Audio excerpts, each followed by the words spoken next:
ம். Friend outs நண்பர்களுக்கு வணக்கம். மனிதவளத்துறை அமைச்சர் தப்பு பண்ணிட்டு, நான் தெரியாம பண்ணிட்டேன்னு அசால்ட்டா சொல்றாங்க. இன்னொரு பக்கம் பார்த்தீங்கன்னா, புதுப்பாளையத்துல மீட்டிங் போட்ட எஸ்பி வேலுமணி அவர்கள், நான் சும்மா என்ன ஜெயிக்க வச்சாங்கல்ல, அவங்களோட லஞ்ச் சாப்பிட தான் வந்தேன்னு ரகசியமா அங்க மீட்டிங் நடக்குது. இத பத்திலாம் நம்ம நிகழ்ச்சியில விவாதிக்கலாம் வாங்க. வணக்கம் சார். வணக்கம். மனிதவளத்துறை அமைச்சர் அவங்கள அவங்கள பத்தி தான் இப்ப ஃபுல்லாவே வந்து ஹாட் டாபிக்கா போயிட்டு இருக்கு. ம். ஏன்னா 2 நாளைக்கு முன்னாடி தான் முதலமைச்சர் விஜய் அவர்கள் போதைப் பொருள் தடுப்பதற்காக மாரத்தான்லாம் வந்து ஓடுனாங்க. அது முடிஞ்சு கொஞ்ச நேரத்திலேயே இவருடைய வீடியோ, அதாவது ஏடிஎம் கார்டு யூஸ் பண்ணி மொபைல்ல ஏதோ தட்டுற மாரி கேட்டா, குழந்தைக்கு நாங்க வந்து மாத்திரை இது பண்ணோம். 1 வயசு குழந்தைக்கு மாத்திரை போட மாட்டாங்கன்னு எல்லாருக்குமே தெரியும். இருந்தாலும் பொய்ன்னு இருந்தா கூட அத அவ்ளோ கான்ஃபிடென்ட்டா அவர் வந்து சொல்றாரு. இது சம்பந்தமா முதலமைச்சர் அவர்கள் ரொம்பவே அவர் மேல கோவமா இருக்காங்கன்ற மாரி அமைச்சர் புசி ஆனந்த் அவர் கூட வந்து சொல்லியிருக்காங்களாம். ம். அமைச்சர் தரப்புல இருந்து நான் தெரியாம பண்ணிட்டேன் அப்படின்ற மாரி அவர் சொல்றாரு. இத ஆக்சுவலா பத்தி வந்து இத பார்த்தோம்னா, அவர் சொல்ற விளக்கங்கள், ஒரு விளக்கம் குடுத்தார்ல. ம், இந்த வீடியோ வந்து வைரல் ஆயிருச்சு. பயங்கரமா பேசும் பொருளாயிருச்சு. ம், எல்லார் மத்தியிலும் ஒரு பெரிய அதிர்வலைகள ஏற்படுத்திருச்சு. ம், இது ஒரு வகையில நீங்க பார்த்தீங்கன்னா, தாவேக்காவ கொஞ்சம் அசைச்சு பார்த்துருச்சு ம். அப்படின்னு சொல்லணும். ஏன்னா, இந்த பக்கம் விஜய் அவர்கள் அ ஸ்டார்ட் ரன், ஸ்டாப் ட்ரக்ஸ் அப்படின்னு சொல்லிட்டு ஒரு ஆமா. விழிப்புணர்வு ஏற்படுத்த மாரத்தான் ஓடுறாரு. ஸோ முதலமைச்சர் இப்படி செயல்படும்போது, அமைச்சரவையில இருக்கிற ஒரு அமைச்சர் பழைய வீடியோ ஒண்ணு போடுறாரு. ம். ஸோ இது வந்து எந்த அளவுக்கு ஏத்துக்க முடியும்? அதுவும் மாத்திரைய வந்து இது மாரி உடைச்சனா, யாராலயும் மாத்த முடியும். ஏன்னா, இப்ப நீங்க சோசியல் மீடியால ஓப்பன் பண்ணாங்களே, எப்படி இத உடைக்க முடியும்? ரூ. 500 தாள வச்சுட்டு, ஃபோன வச்சுட்டு, ஒரு ஏடிஎம் கார்ட வச்சுட்டு, மாத்திரை எப்படி நீங்க நசுக்க முடியும்? ஏன்னா, ஒவ்வொரு மாத்திரைன்றது எந்த அளவுக்கு தண்டியா இருக்கும், ஆமா. அப்படின்றத நம்ம பார்த்துருக்கோம். ஃபர்ஸ்ட் ஆஃப் ஆல் இது டாக்டர்ஸ்கள் என்ன சொல்றாங்க? குழந்தை ம். நல மருத்துவர்கள் என்ன சொல்றாங்க அப்படின்னா, பிறந்த முதல் 5 வயது குழந்தை வரைக்கும் நீங்க வந்து டேப்லெட்டே குடுக்கக்கூடாது. ஆமா. ஏன்னா, இது வந்து பார்த்தீங்கன்னா, ஏன்னா ஒரு சில குழந்தைங்களுக்கு அலர்ஜி ஆகும். ஏன்னா ம். மாத்திரை போய் சிக்கிக்கும் அப்படின்ற ஒரு விஷயம் இருக்குது. ஸோ அது எப்படி குடுப்பாங்க அப்படின்னு பார்த்தீங்கன்னா, மிட்டாயா குடுப்பாங்க. இல்லாட்டி பவுடர் குடுப்பாங்க. இல்லாட்டி சிரப் சிரப்பு மாதிரி. குடுப்பாங்க. அதுலயே அந்த ஒரு ஒயிட் ஆமா, கலர்ல எம்எல் போட்டிருக்கும். ஆமா. 5 எம்எல், 10 எம்எல். அந்த சிரப்பு மாரி தான் குடுக்கணும். ம். லிக்விடா குடுக்கணும். இந்த மாதிரி விஷயம் இருக்கு. ஒரு டேப்லெட் நீங்க குடுக்குறீங்க அப்படின்றபோது, இது வந்து பல பேர் சர்ச்சைகள எழுப்புது. இப்ப நான் மாத்திரை தான் குடுத்தேன் அப்படின்ற ஒரு விளக்கம் குடுக்குறார்ல. இதுல ம். நெறைய பேர் என்ன பண்றாங்க, ட்ரோல் பண்றாங்க. ம். மாத்திரைய நீங்க குழந்தைக்கு குடுத்தீங்கன்னா, உடைச்சு அது பவுடர் ஆக்கி குடுக்கணும்னு இல்ல. ஒரு வாட்டர் பாட்டில்ல மாத்திரைய கலந்தாலே நீங்க என்ன பண்ணணும், தண்ணியா அது நீங்க மாத்திரைய பவுடர் ஆக்கி தண்ணீல தானே கலப்பீங்க. டைரக்ட்டா மாத்திரைய போட்டு இப்படி தண்ணீல கலந்துட்டா கரைஞ்சிரும். அழகா நீங்க குடுத்துருக்கலாம். இது மாரிலாம் நெறைய பேர் சொல்றாங்க. இன்னொரு டவுட் என்னன்னா, அப்படி காய்ச்சல் இருக்கக்கூடிய குழந்தைய நீங்க எதுக்கு அங்க அழைச்சிட்டு ஆ போறீங்க? அதுவே ஒரு பெரிய இது. ஏன்னா நீங்க ஏற்கனவே ஜுரத்துல இருக்கு. நீங்க ம். இன்னும் அவ்ளோ பெரிய கூட்டத்த கொண்டு போறீங்கன்னா, இன்ஃபெக்ஷன் ரொம்ப இன்னும் அதிகமாகும். அதிகமாகும். ஸோ இதெல்லாம் வந்து இன்னும் குழந்தையே இல்ல. அவர் காட்டுற வீடியோல குழந்தையே இல்லன்னு வச்சுக்கோங்களேன். ஸோ இதெல்லாம் இப்படி பார்க்கும்போது, இந்த வீடியோக்கு நான் விளக்கம் குடுக்குறேன் அப்படின்னு, அ எரியிற நெருப்புல எண்ணெய ஊத்துற மாதிரி இவரு விளக்கம் குடுத்து இவரே இன்னும் மாட்டிக்கிறாரு. ஆமா. இது பயங்கரமான ஒரு சர்ச்சையா மாறுது. இன்னைக்கு திமுக இந்த விவகாரத்த கையில எடுத்து அங்கங்க மாணவர் அணி சார்பா என்ன பண்றாங்க, போராட்டங்கள் நடத்துறாங்க. இந்த போராட்டங்கள் வந்து பார்த்தீங்கன்னா, பல விதத்தில தடுக்கப்படுது. ம். ஏன்னா, இந்த போராட்டம் வெடிக்க ஆரம்பிச்சதுன்னா, திமுக இந்த அளவுக்கு ஒரு கையில எடுத்து ஒரு வீரியமா இந்த விஷயத்த கையில எடுக்குறாங்க. இது பயங்கரமா வெடிச்சுதுன்னா, மக்கள் மத்தியில ஒரு பெரிய கொந்தளிப்ப சந்திக்க நேரிடும். ஸோ, அதனால இது தடுக்கிற விதமா என்ன பண்றாங்க, தடுக்குறாங்க. ஏன்னா, இவுங்க தாவேக்கா எதிர் தரப்புல இருக்கும்போது எங்கள ஆளுங்கட்சி நசுக்குது. பர்மிஷன் ம். குடுக்க மாட்றாங்க. அது பண்ண மாட்றாங்க, இது பண்ண மாட்றாங்கல்ல. இன்னைக்கு தாவேக்கா ஆளுங்கட்சியா இருக்குது. ஆனா, ஆமா. ஒரு நியாயமான விஷயத்த எடுத்து போராடுறதுக்கு இங்க உரிமை இல்ல. ஒரு ஜனநாயக நாட்டுல, ஒரு ஜனநாயக பிரதிநிதிகளா இருக்கிற ஒரு கட்சியை சேர்ந்த நிர்வாகிகள், ஒரு ஜனநாயகத்தின் உரிமையின் அடிப்படையில போராட்டத்த எடுத்தனா, இவங்க தடுக்குறாங்க. ம். ஏன்னா, ஒரு சில இடத்துலலாம் பார்த்தீங்கன்னா, நைட்டு 12 மணிக்கு வந்து கேன்சல் அப்படின்னு சொல்லிட்டு ஒரு இடத்துல குடுக்குறாங்க அப்படின்ற மாரிலாம் நம்ம செய்திகள் படிக்கிறோம்.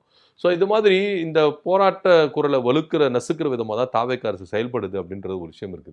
இந்த விவகாரம் ரொம்ப அதிக வீரியம் அடைஞ்சிருச்சு. இன்னைக்கு தாவேக்காவுக்கு ஒரு நற்பெயரை கெடுக்கிற அளவுக்கு அமைச்சர் சரத் அவர்களுடைய இந்த விவகாரம் அப்படின்றது ரொம்ப தீவிரம் அடைஞ்சது. ம். இதனால முதலமைச்சர் விஜய் அவர்கள் உளவுத்துறைக்கு இத மாற்றி இருக்கிறார் அப்படின்னு ம். பேசப்படுது. உளவுத்துறை இத தீர விசாரிப்பாங்க. டைரக்ட்டா கூப்பிட்டு வந்து என்ன பண்ணுவாங்க, விசாரிப்பாங்க. இதுல உண்மைத்தன்மை என்ன அப்படின்றத விசாரிச்சு அவங்க ஒரு ரிப்போர்ட் குடுப்பாங்க.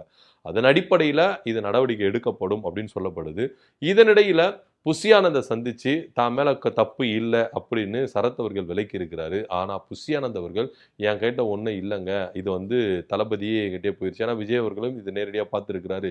ஸோ இதில் சீரியஸாக இருக்கிறாரு, ஒரு நல்ல நடவடிக்கை எடுக்க போறாரு அப்படின்னு அவரும் கை விரித்து இருக்கிற நிலையில தான் பார்க்குறோம். ரொம்ப பரிதபிச்சிருக்கிறாரு அமைச்சர் சரத். ஏன்னா கூடிய விரைவில் இவருடைய பதவி பறிக்கப்படும் அப்படின்னு தான் பார்க்க வேண்டிய ஒரு விஷயமா இருக்கு. ஏன்னா விஜய் அமைச்சரவையில் இந்த மாதிரி ஒரு தப்பு செஞ்சுட்டு அதுவும் இல்லாமல் இப்போ திமுக போராட்டம் அப்படின்னு ஒரு கையில் எடுத்துருக்குறாங்க. இது இத்தோடு நின்றாது, பல விதத்தில் இதுவாகும். ஸோ இந்த போராட்டங்கள்லாம் அடிப்பணிஞ்சாகணும் விஜய் அப்படின்னு தான் இங்கே நம்ம பார்க்க வேண்டிய ஒரு விஷயமா இருக்குது. ஸோ இந்த விவகாரத்தில் ரொம்ப சீரியஸாகவே விஜய் அவர்கள் இறங்கி இருக்கிறாரு அப்படின்னு தான் நம்ம சொல்லணும். இப்போ அடுத்ததாக பார்த்தீங்கன்னா சி விஜயபாஸ்கர் அவர்கள் ராஜினாமா பண்ணிட்டாங்க. அடுத்ததாக டிவிக்கில் இணைய போகிறாங்க. ஜூன் 28, 29 இணைஞ்சிடுவாங்கன்ற மாதிரி நியூஸ் வந்துச்சு. இப்போ தள்ளி போட்டிருக்காங்க. இல்லை ஜூலை 2 தான்ட்டு. அதுக்கு ரீசன் என்னன்னு கேட்டால், நாங்கள் வந்து மாவட்ட ஆட்சியாளர்கள், மாவட்ட கண்காணிப்பாளர்கள் கூட நாங்கள் மீட்டிங் நடத்துகிறோம். முதலமைச்சர் மீட்டிங் நடத்துகிறாங்க. ஸோ இதுக்கு டைம் இல்லை அப்படின்ற மாதிரி சொல்கிறாங்க. ஆனால் மெயின் ரீசன் வந்து ஜான் ஆரோக்கியசாமி அவங்க வந்து இல்லை, நிறையா ஊழல், இந்த குட்கா ஊழல், இது மாதிரி ஊழல்வாதியாக அவர் இருக்காரு, நிறையா கேஸ் அவர் மேலே இருக்குது, இந்த வழக்குகள்லாம் அவர் மேலே இருக்கிறதுனால இப்போ முதலமைச்சர் என்ன சொல்கிறாங்க, நாங்கள் வந்து ஊழலே இல்லாத ஆட்சியை கொடுப்போம் அப்படின்ற மாதிரி தான் அவங்க சொல்கிறாங்க, மார்த்தட்டிட்டு இருக்காங்க. இப்போ இவங்கள உள்ள சேர்த்துட்டா கண்டிப்பாக ட்ரோல் மெட்டீரியல் ஆவாங்கல்ல. ஊழல் பண்ண மாட்டோம்னு சொல்கிறீங்க, ஆனால் மற்ற கட்சியில் ஊழல்வாதிகள் எல்லாரும் தூக்கி உங்கள் கட்சியில் வச்சுக்கிறீங்க, என்ன இதுன்னு கேட்பாங்க. அப்படின்றதுனால ஜான் ஆரோக்கியசாமி அவர்கள் இப்போதைக்கு வேண்டாம் அப்படின்ற மாதிரி இழுத்தடிக்கிற மாதிரி ஒரு பார்வை இருக்கே சார். ஆக்சுவலாக இது வந்து பார்த்தீங்கன்னா நீங்கள் சொல்கிற விதத்தை ஏற்றுக்க வேண்டிய ஒரு விஷயமா தான் இருக்குது. ஏன்னா விஜய் அவர்கள் ஆரம்பத்தில் ஊழல் சக்தி அப்படின்னு சொல்லிட்டு அதிமுகவை விமர்சித்தார். நாங்கள் தூய சக்தியாக இருப்போம் அப்படின்னு. விஜய் அவர்கள் மக்கள் கிட்ட கொடுத்த ஒரு அசூரன்ஸ், 2 விஷயத்த ஒரு அசூரன்ஸ் கொடுத்தாரு. என்ன அப்படின்னு பார்த்தீங்கன்னா, ஒன்று ஊழலற்ற ஆட்சியை கொடுப்போம், இன்னொன்று ஒளிவு மறைவில்லாத நிர்வாக திறமையை நாங்கள் கொண்டு வருவோம் அப்படின்ற 2 அசூரன்ஸை மக்கள்கிட்ட கொடுத்தாரு. ஸோ இந்த விவகாரத்தில் இவங்க ரொம்பவே உறுதியாக இருப்பாங்களா அப்படின்ற ஒரு கேள்வி இன்னைக்கு எழும்பி இருக்குது. நீங்கள் சி விஜயபாஸ்கர் அவர்களை மட்டும் நம்ம வந்து குறி வச்சு பேசுகிறோம். எம்ஆர் விஜயபாஸ்கர் இன்னைக்கு ராஜினாமா செஞ்சிருக்கிறாரு. ஸோ எம்ஆர் விஜயபாஸ்கர் அவர்கள் தன்னுடைய எம்எல்ஏ பதவி ராஜினாமா பண்ணிட்டு அவரும் தாவேக்கால இணைய போறதா ஒரு தகவல் இருக்கு. இந்த 2 விஜயபாஸ்கர் இருக்காங்களா, இவங்க 2 விஜயபாஸ்கர் மேலேயும் சொத்து குவிப்பு வழக்கு இருக்குது, பல வழக்குகள் இவங்க மேல நிலுவையில் இருக்கு. குறிப்பா விஜயபாஸ்கர் மேல குட்கா வழக்கு, அதிகமான சொத்து சேர்த்தது, அது மாத்திரம் இல்லாம இடி வழக்கு, லஞ்ச ஒழிப்புத்துறை, சிபிஐ போன்ற வழக்குகள், ஏகப்பட்ட வழக்கு இருக்கு. இவரு மேலேயும் எல்லா வழக்கும் இருக்கு. சொத்து அபகரிச்ச வழக்கு, அது போக்குவரத்து துறையில முறைகேடு செய்த வழக்கு, எல்லா வழக்கும் இவரு மேலேயும் நிலுவையில் இருக்கு. ஸோ 2 விஜயபாஸ்கர் மேலேயும் வழக்குகள் இருக்கு. ஸோ இவங்களை உள்ள கொண்டு வரதுனால தாவேக்கா தூய சக்தியா இருக்குமா அப்படின்ற கேள்வி. எதிர்கட்சிகளை விடுங்க, நீங்க எதிர்கட்சிகள் வந்து எப்படியோ குற்றம் சுமத்துவாங்க, ஒரு கான்ட்ரவர்சி பேசுவாங்கன்னு வச்சுக்கோங்க. சாதாரண மக்கள் கேள்வி கேட்பாங்க. விஜய் சார், நீங்க இது மாதிரி சொன்னீங்களே, ஊழலற்ற ஆட்சி கொடுப்பேன்னு சொன்னீங்களே, இன்னைக்கு அதிமுகவில் ஊழல் செஞ்சவங்க, கேஸ் இருக்கிறவங்க எல்லாரையுமே நீங்க உங்க கூடாரத்தில் சேர்த்துக்கிறீங்களே, எப்படி சார் நீங்க வந்து ஊழலற்ற ஆட்சி கொடுப்பீங்க அப்படின்னு சொல்லிட்டு சாதாரண மக்களை கேள்வி கேட்பாங்க. அப்போ நீங்க எப்படி சார் ஒரு ஒளிவு மறைவில்லாத ஒரு நிர்வாகத்தை கொடுப்பீங்க, டிரான்ஸ்பரண்டான ஒரு ஆட்சி எப்படி கொடுப்பீங்க? அப்போ ஏன்னா இவங்களை செஞ்ச தப்பு எல்லாம் மறைச்சாகணும். இப்போ லஞ்ச ஒழிப்புத்துறை வழக்கு சி விஜயபாஸ்கர் மேல இருக்குது, எம்ஆர் விஜயபாஸ்கர் மேல இருக்குதுன்னு வச்சுக்கோங்களேன். லஞ்ச ஒழிப்புத்துறை இப்போ யார் கண்ட்ரோல்ல இருக்கு? தாவேக்கா அரசு கண்ட்ரோல் இருக்கு. சோ அப்ப அந்த பழைய வழக்கை எடுத்து நீங்க விசாரிப்பீங்களா, நடவடிக்கை கொடுப்பீங்களா? இது எல்லாமே கேள்விகள் இருக்கு. ஏன்னா நீங்க திமுக ஆட்சி காலத்துல இருக்கும்போது லஞ்ச ஒழிப்புத்துறை வழக்கு வந்து நாங்க போட்டாங்க. இப்ப இருக்கிற லஞ்ச ஒழிப்புத்துறை அந்த கேஸ உண்மையா முறையா நீங்க எடுத்து நடத்துவாங்களா அப்படின்ற ஒரு கேள்வி. அப்ப நீங்க டிரான்ஸ்பரண்ட் எங்க இருக்குதுங்க, அந்த ஒரு கேள்வி வரும்ல. ஸோ இது எல்லாத்தையும் வச்சு யோசிக்கும் தான் ஜான் ஆரோக்கியசாமி என்ன சொல்றாருன்னா, இவங்க வேண்டாம் அப்படின்ற ஒரு விஷயத்துல வர்றாங்க. ஆனா கட்சி ரீதியா, அரசியல் ரீதியா நீங்க எடுத்துக்கிட்டீங்கன்னா, புதுக்கோட்டை மாவட்டத்தை ஒரு பலப்படுத்தணும், ஒரு கட்டமைப்புகளை கொண்டு வரணும் அப்படின்னா சி விஜயபாஸ்கர் போன்ற ஒரு ஆளுமை நமக்கு வேணும். ஸோ அப்படி இருக்கும் பொழுது அவரை உள்ள கொண்டு வந்துட்டா, நீங்க அதிமுகவில் சி விஜயபாஸ்கர் அவர்கள் இன்னமும் இந்த அந்த அந்த மாவட்டத்தில் எந்த அளவுக்கு ஒரு ஆளுமை மிக்க தலைவராக இருக்கிறாரு. ஸோ அப்பேற்பட்டவரை நீங்கள் உள்ளே கொண்டு வந்தீங்கன்னா தாவேக்கா அப்படின்றது கட்டமைப்புகள் ரொம்ப வந்துடும் அப்படின்றதா இங்கே பேசப்படுது. ஸோ இதன் அடிப்படையில் கூட ஜான் ஆரோக்கியசாமி அவர்கள் ஒரு சொல்லியிருக்கலாம் அப்படின்ற ஒரு கேள்வி தான். ஏன்னா உள்ளே கொண்டு வந்தீங்கன்னா தாவேக்காவுக்கு ஒரு நல்ல பேர் இருக்குது, அது கெட்ட பேராகிடும், மக்களை கேள்வி கேட்க ஆரம்பிப்பாங்க, அப்புறம் நம்மளுக்கு வந்து எதுவுமே பதில் சொல்ல முடியாத ஒரு சுச்சுவேஷன் இருக்கும். ஸோ இதெல்லாம் யோசிச்சு வச்சு தான் இவங்க 2 பேருமே உள்ள வரதுக்கு கொஞ்சம் தடையா இருப்பாங்க அப்படின்னு தான் பேசப்படுது. ஸோ எப்படி பார்த்தாலும் இது தாவேக்கா அக்செப்ட் பண்ணிப்பாங்க. ஏன்னா இதுக்கு முன்னாடி இருந்த எல்லாருமே போயிருக்கிறாங்க. ம். முன்னாள் அமைச்சர் உடுமலை ராதாகிருஷ்ணனா இருக்கட்டும், கடம்பூர் ராஜா இருக்கட்டும், எம்.சி. சம்பத்தா இருக்கட்டும், இவங்க எல்லாமே போயிருக்கிறாங்க. இன்னும் அடுத்து பல பல பேர் வருவாங்க. வராமலாம் இருக்க மாட்டாங்க. அடுத்தடுத்து வருவாங்க. நம்ம முன்னாடியே சொன்ன மாரி தான். நம்ம ஒரு இதுல கூட சொல்லியிருப்போம். ஆ. இந்த 6ன்றது 10 ஆகலாம், 20 ஆகலாம் அப்படின்னு ஆகிட்டே அதான் போறதுக்கு மினி வாய்ப்புகள் இருக்கு. சட்டமன்ற தேர்தல் மாரி கூட இது ஆமா. நடக்கலாம். வர்றதுக்கு வாய்ப்புகள் இருக்கு. இன்னைக்கு என்ன ஆயிடுச்சு 7 இடைத்தேர்தல் ஆமா. ஆயிடுச்சா? ஆ. ஏன்னா 6 பேரும் அதிமுகல இருந்து போயிருக்கிறாங்க. ம். திருச்சி கிழக்கு இவரு ராஜினாமா பண்ணுது. 7 தொகுதிக்கு இடைத்தேர்தல் வரப்போகுது. ஸோ அடுத்தடுத்து வரதான் செய்வாங்க. ஸோ இப்படி இருந்து அதிமுகல இருந்து பல பேர் உள்ள வந்துகிட்டே இருந்தாங்கன்னா, தாவேக்கா தூய சக்தியா இருக்காது. உண்மையிலேயே ஊழல் சக்தியா தான் இருக்கும் அப்படின்றது தான் இங்க பார்க்க வேண்டிய ஒரு விஷயமா இருக்கு. இப்ப மு.க. ஸ்டாலின் அவங்க கூட இந்த ஆட்சி ரொம்ப நாள் நீடிக்காது அப்படின்னு அவங்க சொன்னாங்க. ஒருவேளை விசிக, ஐயுஎம் எல்லாம் பின்வாங்கிட்டா நமக்கு பெரும்பான்மை வேணும். அதுக்காக அதிமுகல இருந்து எல்லாரையும் இந்த மாரி எடுத்துப்போம். குதிரை பேரம் பத்தி பேசினாங்கன்னா, அதெல்லாம் நாங்க பண்ணல. முடிஞ்சா நிரூபிங்கன்னு சொல்லிப்போம்னு கூட ஆக்சுவலா அவங்க இது இது ஒரு நிலைப்பாடு வகையில இருக்கலாம். பார்த்தீங்கன்னா, ஒரு குதிரை பேரம் கூட நம்ம சொல்லலாம். ஏன் அப்படி ம். சொல்றேன்னு வச்சுக்கோங்க. நான் சொல்லல. வைகோ அவர்கள் சொன்ன விஷயம். என்னன்னா, ம். திமுக கூட்டணியிலிருந்து நீங்க வெளிய வாங்க. 2 எம்எல்ஏக்கள ராஜினாமா பண்ண வைங்க. நான் ஜெயிக்க வைக்கிறேன். ம். நானே ம். வந்து பிரச்சாரம் பண்ணி ஜெயிக்க வைக்கிறேன் அப்படின்னு அஷூரன்ஸ் குடுத்தாரு. ம். அப்படின்னு சொல்லிட்டு வைகோ அவர்கள் பொதுவெளியில சொல்லியிருக்கிறாரு. ஸோ அப்படி இருக்கும் பொழுது, ஏன் விஜய் அவர்கள் எம்.ஆர். விஜயபாஸ்கர் கிட்ட பேசியிருக்க கூடாது, சி. விஜயபாஸ்கர் கிட்ட பேசியிருக்க ம். கூடாது அப்படின்ற ஒரு கேள்வி நம்மளுக்கு வருதுல்ல. ம். வைகோ அவர்கள் கிட்ட பேசின டீலிங் ஏன் இவங்க 2 பேருக்குள்ள பேசியிருக்கலாம். ஆமா. ஏன்னா மதிமுக தலைவர் வைகோ அவங்க பேசினதை விஜய் அவர்கள் மறுக்கல. ஆமா, இவரும் மறுப்பு மறுக்கல, தெரிவிக்கல. இவரும் மறுக்கல. ம். வைகோ அவர்கள் கூட மறுக்கல. நான் அப்படி ம். பேசவே இல்லைங்க, இவரும் மறுக்கல. விஜய் தரப்புல இருந்து ஒரு மறுப்பு பதில் வரவே இல்ல. ம். ஸோ அப்படி இருக்கும்போது இதுல உண்மையா இருக்கிறதுக்கு வாய்ப்பு இருக்கு. அவங்க கிட்ட வைகோ அவர்கள் கிட்ட பேசின டீலிங் இவங்க கிட்ட பேசியிருக்கப்படுமா அப்படின்ற ஒரு சந்தேகம் நம்மளுக்கு எழும்புது. ஆனா இது எல்லாமே ஒரு விசாரணை அப்படின்னு வரும்பொழுது இதுல வெட்ட வெளிச்சமா தெரிஞ்சிரும் அப்படின்னு தான் பார்க்கணும். இப்ப அடுத்ததாக எஸ்பி வேலுமணி அவர்கள். இந்த தரப்பு தான் ரொம்ப நாளாவே வந்து பிரிவு, இணைவு, பிரிவு, இணைவுன்னு மாறி மாறி நடந்துகிட்டே இருக்கு. இப்ப அதில கன்டினியூஷனா புதுப்பாளையத்துல எஸ்பி வேலுமணி அவர்கள் ரகசிய மீட்டிங் போட்டிருக்காங்க. அதுல என்ன சொல்லியிருக்கிறாங்கன்னா, "நான் என்ன ஜெயிக்க வச்சுங்க. நிர்வாகிகளோட நான் சாப்பிட்டுட்டு போக தான் வந்தேன்." அப்படின்ற மாரியும் சில விஷயங்கள் பேசியிருக்காங்க. அந்த இடத்துல வந்து கழக சார்பா எம்ஜிஆர் அவர்களுடைய ஃபோட்டோ இருந்திருக்கு.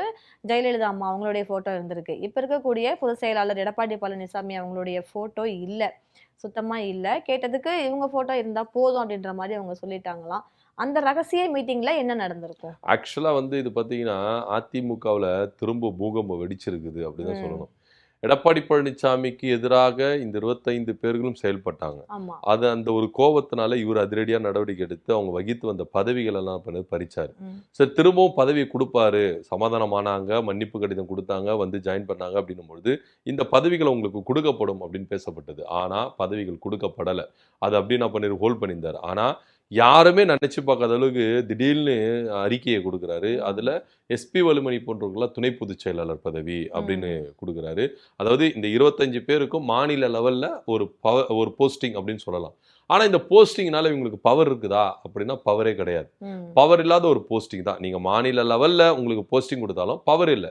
ஏன்னா நீங்க அரசியல் கட்சியில இருக்கிறவங்களுக்கு நல்லாவே தெரியும். ஒரு மாவட்ட செயலாளர் போஸ்டிங் அப்படின்றது எந்த அளவுக்கு ஒரு பவர்ஃபுல் மிக்க ஒரு பதவி. அந்த மாவட்டத்தையே அவங்க கண்ட்ரோல்ல தான் இருக்கும். ம். அவங்க சொல்றது தான். அவங்கள மீறி தான் நீங்க எல்லாமே செய்யணும். ஸோ அந்த அளவுக்கு அந்த மாவட்டத்த கட்டமைச்சிடலாம். ஸோ நீங்க மாநில லெவல்ல போனீங்கன்னா, மாவட்ட செயலாளர் கேட்டு தான் நீங்க கேட்டு உள்ள போக முடியுமே கண்டி. மாவட்ட செயலாளர் பெர்மிஷன் இல்லாம மாநில செயலாளர் உள்ள வர முடியாது. எதுவுமே பண்ண முடியாது. அந்த அளவுக்கு மாவட்ட செயலாளர் போஸ்டிங் அப்படின்றது ஒரு பவர்ஃபுல்லான போஸ்டிங் ஒவ்வொரு கட்சியிலும். ஸோ அந்த பவரான போஸ்டிங் நீங்க எடுத்துட்டு டம்மியான ஒரு போஸ்டிங் குடுத்தீங்கன்னா, இது எந்த விதத்துல நியாயம் அப்படின்ற ஒரு குமுறல் இவங்க கிட்ட இருக்குது. ஸோ இதனுடைய வெளிப்பாடு தான் இப்ப எம்.ஆர். விஜயபாஸ்கருக்குலாம் போனாருன்னு வச்சுக்கங்களேன். ஏன்னா ம். எம்.ஆர். விஜயபாஸ்கர் தரப்புல இருந்து என்ன சொல்லப்படுது அப்படின்னா, நாங்க இழந்த பதவி எங்களுக்கு அவர் குடுக்கவே இல்ல. ம். கொள்கை பரப்பு இணைச் செயலாளர் பதவி குடுத்துட்டா, நாங்க இழந்த பதவிய நாங்க அந்த மாவட்டத்துல நாங்க பவரா இருக்க முடியுமா? அப்படின்ற ஒரு கேள்விதான். ஸோ அதன் அடிப்படையில கூட அவரு வந்து என்ன பண்ணியிருக்கலாம், ராஜினாமா பண்ணியிருக்கலாம் அப்படின்ற ஒரு தகவல் இருக்கு. ஸோ இதெல்லாம் யோசிச்சு பார்த்து தான் எஸ்பி வேலுமணி தன்னுடைய ஆதரவாளர்கிட்ட மீட்டிங் போட்டிருக்கிறாரு. ம். அவங்க கூட லஞ்ச் சாப்பிட்டுருக்காங்க. கேட்டா நாங்க ஆய்வு செஞ்சோம், நன்றி சொன்னோம் ஆமா. அப்படி இப்படின்னு ஆ. சொல்றாங்க. ஆனா உண்மையிலேயே இங்க ஒரு அரசியல் மாற்றத்த கொண்டு வர்றதுக்கு, இன்னமும் அதிமுகவுல பல பூகம்பங்கள் வெடிக்கிறதுக்கு நம்ம எதிர்பார்த்துட்டு இருக்கணும். ஏன்னா ம். அவ்வளோ விஷயங்கள் நடக்கிறதுக்கு இங்க உள்ள நெறைய வேலைகள் நடக்குது. ஏன்னா இன்னைக்கு எம்.ஆர். விஜயபாஸ்கர் வந்திருக்கிறாரு அப்படின்னா, அடுத்தடுத்து தங்கமணி வரதுக்கு வாய்ப்பு இருக்கு, எஸ்பி வேலுமணி வரதுக்கு வாய்ப்பு இருக்கு, சிவி சண்முகம், இந்த 25 பேர் வரதுக்கு வாய்ப்பு இருக்கு. ராஜினாமா பண்றதுக்கு இந்த 25 பேரை ராஜினாமா பண்றதுக்கு வாய்ப்புகள் இருக்குது அப்படின்றதுல எந்தவித மாற்று கருத்து இல்லை. அடுத்த அதிமுக 2.0வா தாவேகா மாறும், அதுல எந்தவித மாற்று கருத்தும் இல்லை. ஏன்னா இவங்க எல்லாருமே ராஜினாமா பண்ணிட்டு தாவேகால போய் ஐக்கியமாவாங்க. ஸோ தாவேகா அப்படின்றது அதிமுக 2.0 அப்படின்றத நீங்கள் நல்லா எழுதி வச்சுக்கலாம். நீங்கள் நடக்காமலாம் இருக்காது, நீங்கள் பாருங்க. ஸோ அப்போது நம்ம அதை பற்றி பேசுவோம். ஸோ அப்படி இருக்கும் பொழுது எஸ்பி வேலுமணி அவர்கள் இந்த வேலையை ரொம்ப கச்சிதமாக செஞ்சிருக்கிறார். இப்போ எம்ஆர் விஜயபாஸ்கர் எஸ்பி வேலுமணி கூட இருந்தவர் மீட்டிங் அங்கே போடுறாரு, இவர் ராஜினாமா பண்ணுறாரு. ஸோ அடுத்தடுத்து எல்லாமே நடக்கும். இது எடப்பாடி பழனிசாமிக்கு ஒரு வார்னிங் கொடுக்குற மாதிரி. நீங்கள் எங்க வழிக்கு வாங்க, எங்க வழிக்கு நீங்க வந்தீங்கன்னா ஓகே, வரலன்னா நாங்க இது மாதிரி தான் பண்ணிட்டு இருப்போம். ஏன்னா இப்போ எம்ஆர் விஜயபாஸ்கர் தாவேக்கால இணைய போறதா ஒரு தகவல் இருக்கு. சி விஜயபாஸ்கர் அவருக்கு போகாம இங்கேயே இருக்கிறாரு. ஸோ எடப்பாடி பழனிசாமி ஒரு வழிக்கு வந்தார்னா இவங்க எல்லாமே ரிட்டர்ன் வர்றதுக்கு வாய்ப்புகள் இருக்கு. ஸோ அப்படின்னு வச்சுக்கலாம், இது எடப்பாடி பழனிசாமிக்கு ஒரு மிரட்டல் அப்படின்னு கூட, ஒரு வார்னிங், ஒரு எச்சரிக்கை அப்படின்னு கூட நீங்க எடுத்துக்கலாம். ஸோ ஏன்னா இங்க எஸ்பி வேலுமணி எதிர்பார்க்கிறது என்னன்னா, நாங்க என்னென்ன பதவிகளை இழந்தோமோ திரும்பவும் நாங்க அந்த இடத்துக்கு வரணும், அந்த பவருக்கு வரணும். ஆனா நீங்க பவர் இல்லாம நீங்க இது மாதிரி எங்களை உட்கார வைக்கிறது எங்களுக்கு நல்லது இல்லை அப்படின்றத அவங்க எதிர்பார்க்கறாங்க. எடப்பாடி பழனிசாமி இன்னமும் விட்டு கொடுக்க போவாத ஒரு மனநிலைமையில இருக்கிறாரு. விட்டு கொடுத்துட்டு போயிட்டாருன்னா இங்க பிரச்சனையே கிடையாது, அதிமுகவை கட்டமைச்சிடலாம். ஸோ இங்க எஸ்பி வேலுமணி அவர்கள் என்ன அழுத்தம் திருத்தமா சொல்ல வராரு அப்படின்னு பார்த்தீங்கன்னா, செங்கோட்டையன், ஓபிஎஸ், ஜேசிடி பிரபாகர் இவங்க 3 பேரும் நாங்க நீக்க வேணாம்னு சொன்னோம். ஆனா எடப்பாடி பழனிசாமி கேட்கவே இல்லை. அவர் இஷ்டத்துக்கு தான் தோன்றிய தினமா செயல்பட்டாரு. இன்னைக்கு அதோட விளைவு இன்னைக்கு தாவேக்கா அப்படின்றது எந்த 3 பேர்ல 2 பேர் அங்க இருக்கிறாங்க. ஸோ அப்படி பார்க்கும்பொழுது இது ஆரம்பத்திலே நம்ம செஞ்சிருந்தோம்னா அதிமுக இன்னைக்கு அங்கே உக்காஞ்சிருக்கோம், ஆட்சியில் உக்காஞ்சிருக்கோம். அதிமுக செஞ்ச தப்பே இதுதான் அப்படின்னு இன்னமும் அந்த தப்பை அவர் என்ன பண்ண சுதாரிக்காம இருக்கிறார். ஸோ சுதாரிச்சுட்டு திரும்பவும் அதிமுகவை கட்டமைச்சு ஒருங்கிணைத்து கொண்டு வந்தார்னா நம்ம அடிச்சுக்கிறதுக்கு ஆள் இல்லை அப்படின்னு சொல்லிட்டு தான் எஸ்பி வேலுமணி போன்றவருடைய தரப்பினுடைய குரலாகவே இருக்குது. ஸோ இதை பற்றிலாம் விவாதித்து இருக்கிறாங்க. எடப்பாடி பழனிசாமிக்கு ஒரு வார்னிங், ஒரு எச்சரிக்கை கொடுக்கணும், அடுத்த கட்ட லெவலுக்கு இது எடுத்துகிட்டு போகணும். யாரெல்லாம் எந்தெந்த பதவியிலேருந்து இழந்தாங்களோ அந்த பதவி திருப்பி அவங்களுக்கு கொடுக்கணும் அப்படின்ற ஒரு முனைப்பில் தான் இந்த கூட்டத்துக்கு பேசப்பட்டிருக்கு. நீங்கள் சொன்ன மாதிரி செய்தியாளர்கள் உள்ளே போகலை, அனுமதிக்கப்படலை. ஏன்னா ஒரு நிகழ்ச்சி, கட்சி சார்பாக நிகழ்ச்சி நடக்குதுன்னா ஒரு கொடியை வைப்பாங்க, பேனர் அடிப்பாங்க. அட்லீஸ்ட் நீங்கள் நிகழ்ச்சி நடக்கிற அந்த வளாகத்துக்குள்ள, அந்த உள்ள அந்த அரங்கத்துக்குள்ள பார்த்தீங்கன்னா பின்னாடி ஒரு பேக்ட்ராப் பேனர் வைப்பாங்க. எந்த கட்சி, அதிமுக சார்பில் ஆய்வு கூட்டம், ஆலோசனை கூட்டம், எடப்பாடி பழனிசாமி போட்டோ இருக்கும், எந்த மாவட்ட செயலாளர் போட்டோ இருக்குமோ அது போட்டோ இருக்கும். ஆனால் வெறுமனே ஜெயலலிதா, எம்ஜிஆர் போட்டோ வச்சு என்ன பண்ணியிருக்காங்க, ஒரு கூட்டத்தை நடத்தியிருக்காங்கன்னா இது கொஞ்சம் கேள்வி கேட்க வேண்டிய ஒரு விஷயமா இருக்கு. இப்போ அடுத்ததாக நம்ம பார்த்தோம்னா அடுத்த 2 விக்கெட் வெளில போகுது அப்படின்ற மாதிரி தோணுது. இப்போ மதிமுகலேருந்து கூட்டணியிலேருந்து நாங்கள் வெளில வந்துட்டோம், இனிமேல் நாங்கள் திமுக தொடரலைன்ற மாதிரி தலைவர் வைகோ அதிகாரப்பூர்வமாக சொல்லிட்டாங்க. அவங்க சொன்ன உடனே கிட்டத்தட்ட ஒரு 150 பேருக்கு மேலே மதிமுகலேருந்து திமுகவில் போய் இணைஞ்சிட்டாங்க.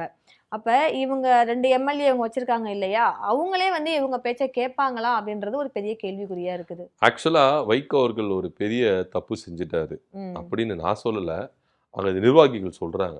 ஏன்னா அவருடைய நகர்வு அப்படின்றது பார்த்தீங்கன்னா மதிமுகவே நிலக்குலைய வச்சிருக்குது அப்படின்னு தான் சொல்லணும். ஏன்னா நீங்க திமுக வேண்டாம் அப்படின்னு சொல்லிட்டு நீங்க ஒதுங்கி நீங்க போயிட்டீங்க. ஆனா இன்னைக்கு மதிமுகவில் எங்களுக்கு மதிமுகவும் வேண்டாம், தலைவராக வைக்க வேண்டாம் அப்படின்னு சொல்லிட்டு கிட்டத்தட்ட 150க்கும் மேற்பட்ட நிர்வாகிகள் வெளியே வந்திருக்காங்க. வந்தவங்க சும்மாலாம் கிடையாது, பெரிய பெரிய ஆட்கள். அதாவது பொடா சட்டத்தில் வைகோ அவர்கள் சிறைச்சாலைக்கு செல்லும்போது அந்த பொடா சட்டத்தில் கூட போனவர் தான் அழகு சுந்தரம். அப்பேற்பட்ட ஒரு மூத்த நிர்வாகிகள், திருப்பூர் துரைசாமி அவர்கள் எல்லாருமே மூத்த நிர்வாகிகள். இவங்க எல்லாருமே ஆரம்ப கட்டத்தில் மதிமுகவுக்கு எந்த அளவுக்கு தூணா இருந்தாங்க, மதிமுக உருவாகிறதுக்கு எந்த அளவுக்கு இருந்தாங்க, வைகோ அவர்களுக்கு எந்த அளவுக்கு உறுதுணையாக இருந்திருக்கிறாங்க, அவரோடு இருந்திருக்கிறாங்க அப்படின்றதெல்லாம் கடந்த வரலாறுகள். ஸோ அப்படிப்பட்ட நிர்வாகிகள் எல்லாருமே இன்னைக்கு மதிமுக வேண்டாம், வைகோ வேண்டாம் அப்படின்னு எல்லாருமே இப்போ திமுக பக்கம் வராங்க. இது எப்பவே சேர வேண்டியது. ஆனால் கூட்டணி தர்மம் அப்படின்னு ஒரு விஷயத்த மு.க. ஸ்டாலின் அவர்கள் கையில் எடுத்ததுனால தான் இந்த கூட்டணி இந்த கட்சியில் இணையில. ஆனால் இன்னைக்கு மதிமுக திமுகவே வேண்டான்னு ஒதுக்கி போயிருச்சு. இதுக்கப்புறம் நம்ம என்ன பண்ணணும் அப்படின்னு சொல்லிட்டு தான் பல பேர் பண்றாங்க. நீங்க மல்லை சத்யா அவர்கள் எடுத்துக்கங்களேன், மதிமுகவில் வைகோ அவர்களுக்கு படைத்தளபதியா, போர் படைத்தளபதியா அவர் இருந்தார். அந்த அளவுக்கு ரொம்ப பாண்டிங்ல இருந்தாங்க.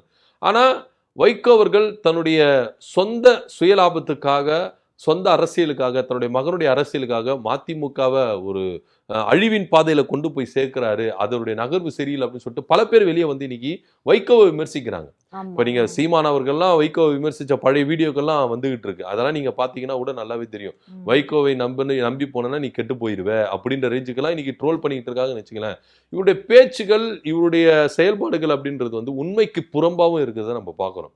இவர் என்ன சொல்றாரு அப்படின்னு பாத்தீங்கன்னா, நான் ஏன் திமுகவுல இருந்து வெளியே வந்தேன்னா திமுகவுங்களுக்கு மரியாதை கொடுக்கல, ராசா வந்து துடுப்பா பேசிட்டாரு, அதே போல மு.க. ஸ்டாலின் சந்திக்கவே இல்லை, பக்கத்துல உட்காந்துருக்கேன், என்னை வந்து பார்க்கவே இல்லை, பேசவே இல்லை. இல்ல மெயின் ரீசன் என்ன சொல்றாங்கன்னா, திடீர்னு அப்ப கூட்டணிக்கு வந்த தேமுதிகவுக்கு 10 சீட்டு கொடுத்தாங்க, ஒரு பிரான்ச்சஸ் இந்த மாதிரி எதுவுமே கிடையாது அந்த கட்சி, விசிகாவுக்கு அவங்களுக்கே 8 கொடுத்துருக்குறாங்க, நாங்க வந்து 9 வருஷமா இந்த கூட்டணியில இருக்கிறோம், இப்ப வைகோ அவர்கள் மு.க. ஸ்டாலினை உயர்த்தி தலைவரா பேசின அளவுக்கு வேற யாருமே பேசல, அப்படி இருக்கும்போது வெறும் 4 சீட்டு தான், அதுவும் நிர்பந்தத்தோட வந்து கொடுத்துருக்குறாங்க, எங்க சின்னத்துலதான் நீங்க நிக்கணும், உங்க சின்னத்துல நீங்க நிக்க கூடாதுன்னு கட்டாயப்படுத்தி இருக்கிறாங்க, இதெல்லாம் எங்களுக்கு வந்து இப்ப பிடிக்கல, துரதிருஷ்டமா ஆயிடுச்சு, எங்களுக்கு அன்லக்கியா எங்களுக்கு வந்து நடந்துருச்சு, சப்போஸ் நாங்க எங்களோட சொந்த சின்னத்துல நாங்க நின்று இருந்தோம்னா, எங்களுக்கு வந்து வின் பண்ணியிருந்தோம்னா தாவேகாவுக்கு ஆதரவு கொடுத்துருப்போம், ஒருவேளை அமைச்சரவையிலையும் ஆட்சியிலையும் பங்கு கிடைச்சிருக்கலாம், ஏன்னா எங்களை வந்து கட்டாயப்படுத்திட்டாங்க அப்படின்னு அவங்க மேல பழி போடுறாங்களே. சரி, அப்பவே நீங்க வெளியே வந்திருக்கலாமே, ஏன் வெளியே வரல? சின்னம் அவங்களோடது அப்படின்னு சொல்றாங்க. அதுதான், உங்களுக்கு அது விருப்பம் இல்லைன்னா அப்பயே வெளியே வந்திருக்கலாமே. அப்பவே இதே விஜய் அவர்கள் கூப்பிட்டார்ல, கூவி கூப்பிட்டார்ல, வாங்கங்க என் கூட வாங்கங்க, என் கூட வந்தீங்கன்னா நான் வந்து ஆட்சியில் அதிகாரத்துல பங்கு தரேன், வாங்க என் கூட வாங்கன்னு சொல்லிட்டு எல்லாரையும் கூப்பிட்டார்ல. இந்த பக்கம் அதிமுக கூப்பிட்டு இருந்ததுல, நீங்க வாங்க எங்க கூட வாங்க அப்படின்னு சொல்லிட்டு மதிமுக கூப்பிட்டுச்சு எல்லாம், அப்போ போக வேண்டியதானே. திமுக எங்களுக்கு 4 சீட்டு கொடுக்குதுங்க, எங்களை வந்து நிர்பந்திக்கிறாங்க, நாங்க வந்து தன்மானத்தையும் சுயமரியாதை விட்டுட்டு தான் அங்க இருக்கிறோம்னு சொல்லிட்டு இன்னைக்கு வைகோ அவர்கள் சொல்றாரு, அன்னைக்கே போக வேண்டியதானே சார், ஏன் போகல? சோ அப்போ உங்களுக்கு திமுக தேவைப்பட்டது, எந்த நெருக்கடி கொடுத்தாலும், ஏன்னா திமுக கூட்டணி தான் இங்க ஜெயிக்கும் அப்படின்ற ஒரு பிம்பம் இங்க எல்லார் மத்தியில இருந்தது. இன்னும் சொல்ல போனா கருத்து கணிப்புகள் கூட என்ன சொல்லுது, தேர்தல் முந்தைய கருத்து கணிப்புகள் பிந்தைய கருத்து கணிப்பு எல்லாமே திமுக கூட்டணி தான் ஆட்சியை பிடிக்கும், உளவுத்துறை ரிப்போர்ட் எல்லாமே சொல்லப்பட்டது. நீங்க விஜய் அவர்கள் இன்னைக்கு வந்து விஜய் வந்து ஆட்சியில் அதிகாரத்துல பங்கு தராரு, 2 சீட்டு வச்சிருந்தா கூட கொடுக்குறாருன்னு சொல்லிட்டு இன்னைக்கு நம்பி போறீங்கல்ல, அன்னைக்கு நீங்க போயிருந்தீங்கன்னா 4 இல்ல 40 சீட்ல நீங்க ஜெயிச்சிருக்கலாம், கொடுத்திருப்பாங்க. நீங்க பயங்கரமான ஒரு மெஜாரிட்டியில உங்களுக்கு வாக்கு வங்கி வந்திருக்கும், நீங்க மெஜாரிட்டியில வின் பண்ணிருக்கலாம், உங்களுக்கு ஆட்சியில அதிகாரத்துல பங்கு கொடுத்திருப்பாருல விஜய் அவர்கள், ஏன் இப்போ இன்னைக்கு போறீங்க? ஸோ ஏன்னா இன்னைக்கு வந்து தோத்துட்டோம், அன்னைக்கு உங்களுக்கு நம்பிக்கையா இந்த கூட்டணி ஜெயிக்கும் அப்படின்னு சொல்லிட்டு பல கருத்து கணிப்புகள், பல உளவுத்துறை ரிப்போர்ட்டுகள், பல அரசியல் நிலவரங்கள் எல்லாமே உங்களுக்கு பாசிட்டிவா இருந்தது. அப்போ உங்களுக்கு நீங்க என்ன பண்ணீங்க, 4 கொடுத்தாலும் பரவாயில்ல, 2 கொடுத்தாலும் நம்ம இருப்போம் அப்படின்ற ஒரு இதுல இருந்துட்டீங்க. ஆமா, நம்பிக்கையில இருந்துட்டாங்க. ஆனா நீங்க தோத்துட்ட பிறகு அந்த பக்கம் போறீங்க. சோ இது அது வந்து அவங்கவுங்க இஷ்டம், ஏன்னா ஜனநாயக நாடு, யார் வேணா எந்த விதத்துல சுதந்திரமா நான் பண்ணலாம் முடிவு எடுத்துட்டு போகலாம். ஆனா நீங்க ஒரு பழி சுமத்திட்டு போறீங்கல்ல, இது எந்த விதத்துல நியாயம் அப்படின்ற ஒரு கேள்வி இருக்குல்ல. உங்களுக்கு பிடிக்கலையா, டீசெண்டா விலகிடணும். ஏன் விடுதலை சிறுத்தைகள் தான் இறங்கிச்சு, விடுதலை சிறுத்தைகள் போச்சு, காங்கிரஸ் கொடுத்தா போனாங்க, இடதுசாரி கொடுத்தா போனாங்க, இவங்க மேல குற்றச்சாட்டு சுமத்தி வச்சுட்டு போனாங்களா? இல்ல. என்னன்னா அவங்க டீசெண்டா போனாங்க, திமுக தலைவர் மு.க. ஸ்டாலின் சந்திச்சாரு, உங்க விருப்பம்னு சொன்னாரு, போயிட்டாங்க. ஏன்னா ஜனநாயக நாட்டுல யாரையுமே கட்டாயப்படுத்தி வச்சுக்க முடியாது, கட்டாயப்படுத்தி வச்சுக்கினாலும் இருக்க மாட்டாங்க, புரியுதுங்களா? ஸோ அதனால நீங்க என்ன பண்ணி போயிருக்கணும். ஆனா அதை விட்டுட்டு எங்களை இப்படி கொடுமைப்படுத்தினாங்க, இப்படி நெருக்கடி கொடுத்தாங்க, அப்படி நிர்பந்திச்சாங்க, இப்படி நிர்பந்திச்சாங்க அப்படின்னு ஒரு பொய்யான பிம்பத்தை கட்டமைச்சிட்டு போறீங்களா, இதுதான் ஏத்துக்க முடியாத ஒரு விஷயமா இருக்கு. ஸோ இதை தான் இங்க திமுகவில் என்ன பண்றாங்க, குற்றச்சாட்டுகளை முன்வைக்கிறாங்க. ஆரம்பத்துல இந்த பிரச்சனை எடுத்தது யாரு, உங்க மகன் துரை வைகோ அவர்கள், அதுக்கப்புறம் உங்க அவைத்தலைவர் ஆடிட்டர் அர்ஜுனன் அவர்கள். சோ அதுக்கப்புறம் திமுக தலைவர் என்ன பார்த்து பேசவே இல்லை, இந்த பக்கம் சீமான் கிட்ட பேசுறாரு, என்ன பார்த்து பேசியிருக்கிறாரு, அதே நீங்க போய் தானே சொல்றீங்க. சோ இவ்வளவு விவகாரம் நடந்திருக்கு. நீங்க எந்த திமுக வேண்டாம் அப்படின்னு ஒதுக்கி போனீங்களோ, உங்க கட்சியில இருக்கிற நிர்வாகிகள் எல்லாரும் அந்த திமுக தான் வேணும்னு சொல்லிட்டு வராங்கல்ல, அப்போ இங்க எங்க கொள்கை கோட்பாடு இருக்குது அப்படின்ற ஒரு கேள்வி இருக்குல்ல. மதிமுகவில் இன்னைக்கு பல பேர் பிரிஞ்சு வந்து திமுகவில் சேர்றாங்க, அப்போ உங்ககிட்ட கொள்கை கோட்பாடு இருக்கா? உங்களுக்கு வந்து மக்கள் மத்தியில் அரசியல் எடுக்குது, நீங்க வந்து உங்ககிட்ட கொள்கை கோட்பாடு இருக்கா? இந்த மாதிரி பல கேள்விகள், சந்தேகங்கள் நம்மளுக்கு வருது. ஸோ நீங்க மதிமுக வந்து இன்னைக்கு வந்து ஒரு அழிவின் பாதையில போகுது, சரிவின் பாதையில போகுது அப்படின்றதான் இங்க நம்ம எடுத்துக்க வேண்டிய ஒரு விஷயமா இருக்குது. தொடர்ச்சியா இதுக்கு அப்புறமும் பல சம்பவங்கள் மதிமுகவில் நடக்கும் அப்படின்றதான் இங்க பார்க்க வேண்டிய ஒரு விஷயமா இருக்குது. ஏன்னா ஏற்கனவே மதிமுக உடஞ்சி போயிருச்சு. ஏன்னா எப்போ துரை வைகோ உள்ள வந்தாரோ அப்பவே மதிமுக அப்படின்றது உடஞ்சி போயிருச்சு. பல நிர்வாகிகள் என்ன பண்றாங்கன்னா மதிமுகவுக்கு எதிராகவே இருந்து செயல்பட்டாங்க. மல்லை சத்யா போன்றவர்களாம் செயல்பட்டாங்க. இன்னைக்கு திமுக வந்து இணையிறாங்க. மதிமுக இன்னும் அழிவை சந்திச்சு சரிவை சந்திச்சு உள்ள வெளியே போகும் அப்படின்றத நம்மளுடைய பார்வையா இருக்கு. இப்ப தாவேகா மதிமுகவுடைய கூட்டணி வந்து பிள்ளையார் சொல்லி போட்டது முன்னாடியே முடிஞ்சிடுச்சு. எல்லா தலைவர்களையும் போய் விஜய் அவர்கள் பார்க்கும்போது இவங்களையும் போய் பார்த்தாங்க இல்லையா? அப்பவே இந்த கூட்டணி வந்து பிள்ளையார் சொல்லி போட்டாங்கன்ற மாதிரி தான் தெரியுது. ஸோ நம்ம வெயிட் பண்ணி பார்க்கணும். இதுக்கப்புறம் என்னென்ன மாற்றங்கள் மதிமுகவுல நடக்கும்னு. அரசியல்ல அடுத்தடுத்து நடக்கக்கூடிய நகர்வுகள நம்ம நிகழ்ச்சியில அலசி ஆராயலாம். நன்றி, வணக்கம்.